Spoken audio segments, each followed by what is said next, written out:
Trump വീണ്ടും അമേരിക്കയിൽ അധികാരമേറിയതോടെ white ഹൗസിൽ ഓടിയെത്തിയ ലോക നേതാക്കളിൽ നാലാമനാണ് നമ്മുടെ പ്രധാനമന്ത്രി നരേന്ദ്രമോദി.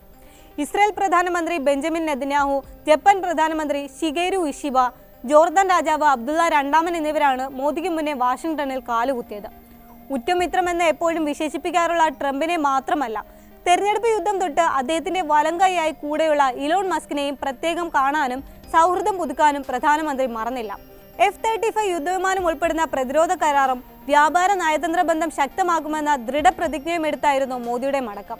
എന്നാൽ മോദി ഉൾപ്പെടെയുള്ള ഇന്ത്യൻ നേതാക്കളുടെ മുൻ US സന്ദർശനങ്ങളിൽ നിന്ന് പല കാരണങ്ങൾ കൊണ്ട് വ്യത്യസ്തവും വിവാദമുഖരിതവുമായിരുന്നു ഇത്തവണത്തെ യാത്ര. ഇന്ത്യൻ കുടിയേറ്റക്കാരെ ചങ്ങലക്കിട്ട് നാടുകടത്തി അപമാനിച്ച സംഭവം രാജ്യത്ത് വലിയ രാഷ്ട്രീയ കൊടുങ്കാറ്റായി മാറിയ സമയത്തായിരുന്നു അത്. നടപടി ആദ്യം ന്യായീകരിക്കുകയായിരുന്നു മോദി ഭരണകൂടം ചെയ്തത്. വിമർശനം കടുത്തതോടെ പിന്നീട് കത്ത് മുഖേന പ്രതിഷേധം അറിയിക്കുകയും ചെയ്തു. ട്രംപുമായുള്ള കൂടിക്കാഴ്ചയിൽ മോദി നേരിട്ടും പ്രതിഷേധം അറിയിക്കുമെന്ന് റിപ്പോർട്ടുകളുണ്ടായിരുന്നു. എന്നാൽ അങ്ങനെ ഉണ്ടായില്ലെന്ന് മാത്രമല്ല, അനധികൃതമായി കഴിയുന്ന ഇന്ത്യക്കാരെയെല്ലാം നാട്ടിലെത്തിക്കുമെന്ന് ട്രംപിന് ഉറപ്പ് നൽകുകയാണ് മോദി ചെയ്തത്. ഇന്ത്യക്കാരെ കൈവിലങ്ങും ചങ്ങലയും ഇട്ട് സൈനിക വിമാനത്തിൽ കയറ്റുന്ന ദൃശ്യങ്ങൾ പുറത്തുവിട്ട് വൈറ്റ് ഹൗസും മസ്കും ആഘോഷിക്കുകയും ചെയ്തു. ഇന്ത്യൻ ചരക്കുകൾക്ക് വൻ നികുതി ചുമത്തിയ നിലപാട് മാധ്യമങ്ങൾക്ക് മുന്നിൽ മോദിയെ സാക്ഷി നിർത്തി ആവർത്തിക്കുകയും ചെയ്തിരുന്നു ട്രംപ്. ചോദ്യം ചോദിച്ച ഇന്ത്യൻ മാധ്യമപ്രവർത്തകനെ സംസാരം തിരിയുന്നില്ലെന്ന് പറഞ്ഞ് ഇരുത്തിയതിനും മോദി സാക്ഷിയായി. അത് വലിയ ചർച്ചയാവുകയും ചെയ്തു. പ്രധാനമന്ത്രി നാട്ടിലെത്തിയ ശേഷമായിരുന്നു ബാക്കിയുള്ള കാര്യങ്ങൾ. USAID പദ്ധതി പ്രകാരം ഇന്ത്യക്ക് അമേരിക്ക നൽകി വന്നിരുന്ന $21 മില്യൺ സഹായം നിർത്തലാക്കുകയായിരുന്നു ആദ്യം ചെയ്തത്.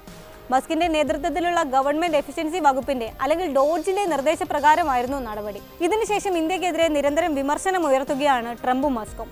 ഇന്ത്യ വലിയ രാജ്യമാണെന്നും കയ്യിൽ ഒരുപാട് പണമുണ്ടെന്നുമായിരുന്നു വാദം. അത്തരമൊരു രാജ്യത്തിന് അമേരിക്കൻ നികുതിദായകരുടെ പണം എന്തിനു നൽകണമെന്നും ഇവർ ചോദിക്കുന്നു. ഇപ്പോഴിതാ മോദി സർക്കാരിന് ഒരടി കൂടിയായി ഇലക്ട്രോണിക് വോട്ടിംഗ് മെഷീനിലും പരസ്യമായി അവിശ്വാസം രേഖപ്പെടുത്തിയിരിക്കുകയാണ് ട്രംപ്. പ്രതിപക്ഷം നിരന്തരം ഉയർത്തുന്ന ആരോപണങ്ങൾക്കും ആവശ്യങ്ങൾക്കും കരുത്തേകുന്ന തരത്തിലാണ് മോദിയുടെ ഉറ്റമിത്രത്തിന്റെ വാദങ്ങളും ഉപദേശവും. EVM ഉപേക്ഷിച്ച് ബാലറ്റ് പേപ്പർ കാലത്തേക്ക് മടങ്ങുമെന്നാണ് ട്രംപ് ഉപദേശിച്ചിരിക്കുന്നത്. ഇന്ത്യയിലെ തെരഞ്ഞെടുപ്പ് പ്രക്രിയയെ സഹായിക്കാൻ $18 മില്യൺ. എന്തിനാണത്? പഴയ ബാലറ്റ് പേപ്പറിലേക്കും വോട്ടർ IDയിലേക്കും മടങ്ങിയാൽ എന്താണ് പ്രശ്നം? അതായിരിക്കില്ലേ നല്ലത്? ഇങ്ങനെ പോകുന്നു ട്രംപിന്റെ ചോദ്യങ്ങൾ.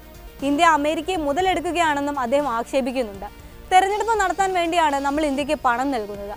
അവർക്ക് ആ പണത്തിന്റെ ആവശ്യമേ ഇല്ല. ലോകത്തെ തന്നെ ഏറ്റവും വലിയ നികുതിയുള്ള രാജ്യങ്ങളിൽ ഒന്നാണത്. 200% അവിടെ നമുക്ക് ചുമത്തിയിട്ടുള്ള നികുതി.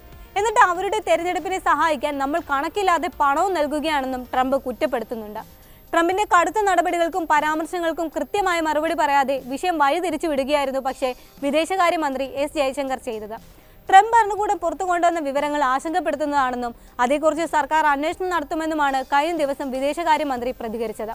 നല്ല വിശ്വാസത്തിലാണ് USAID ഇന്ത്യക്ക് അനുവദിച്ചിരുന്നത്.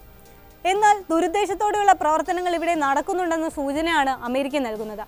അത് ആശങ്കപ്പെടുത്തുന്നതാണ്. സംഭവം വാസ്തവമാണെങ്കിൽ അതിൽ പങ്കാളികളായ ആളുകളെ അറിയണമെന്നായിരുന്നു ജയശങ്കറുടെ വാദങ്ങൾ.